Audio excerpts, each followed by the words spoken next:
Nous allons voir la variante du système de Londres avec fou D6 et B6 qui est un nouveau plan. Donc nous allons voir trois plans sur cette variante. Bon, tout ça est normal. Fou D6, fou G3 et donc B6. Le plan des noirs, c'est de jouer fou B7 pour surcontrôler la case 4 et empêcher l'attaque blanche.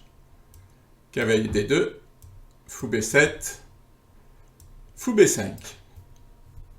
Si les noirs jouent C6, le fou repart. L'inconvénient de cette variante, c'est que le pion bloque le fou et prend la place du cavalier. Mais logiquement, il joue C5 pour attaquer.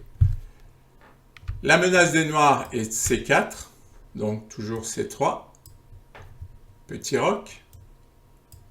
Et là, on va voir un plan pour les blancs qui est d'échanger, de jouer cavalier E5, qui est toujours une case importante dans le système de Londres, et cavalier C6 attaque le pion, mais F4. L'idée est de reprendre avec le pion F et d'ouvrir la colonne F pour attaquer. Si les noirs veulent éviter l'échange des cavaliers pour reconvertir ensuite le cavalier par là, voire en F5, les blancs jouent dame F3 et là le plan des blancs est clair, c'est faire grand roc et envoyer les pions sur l'aile roi pour faire une attaque du petit roc.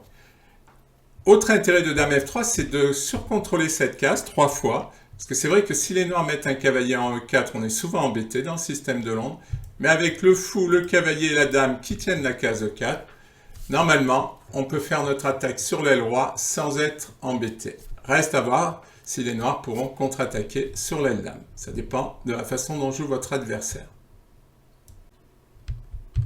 Nous allons voir le deuxième plan possible. Donc là, je vais vite parce que c'est les mêmes coups. Donc fou B5. Et là, c'est cavalier BD7. Donc le cavalier est cloué. L'idée des noirs, c'est de venir en E5 pour l'attaquer. Petit roc, on échange.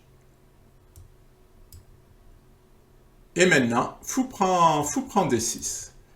Les blancs échangent le fou. La dame ne peut pas reprendre, donc l'idée des blancs, c'est quand même de faire des pions doublés aux noirs. Petit roc. Et maintenant, les blancs vont reprendre un de leurs plans traditionnels, qui est d'attaquer sur le roc, voire de contrôler la case 4. Bon, là, ils ont renoncé au contrôle de la case 5, mais on ne peut pas toujours tout avoir. Cavalier F6.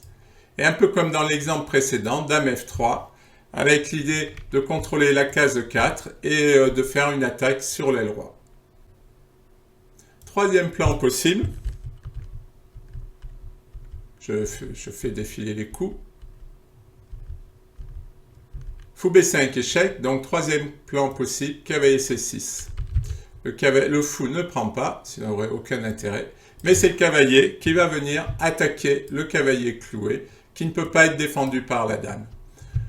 Les noirs sont obligés de sacrifier le fou, les blancs ont la paire de fous, le cavalier vient attaquer le pion, mais la disparition du fou de case noire permet aux blancs d'attaquer sur l'aile roi et d'avoir un bon fou. Les noirs risquent d'avoir une faiblesse de case noire, surtout s'ils avancent ce pion pour le défendre.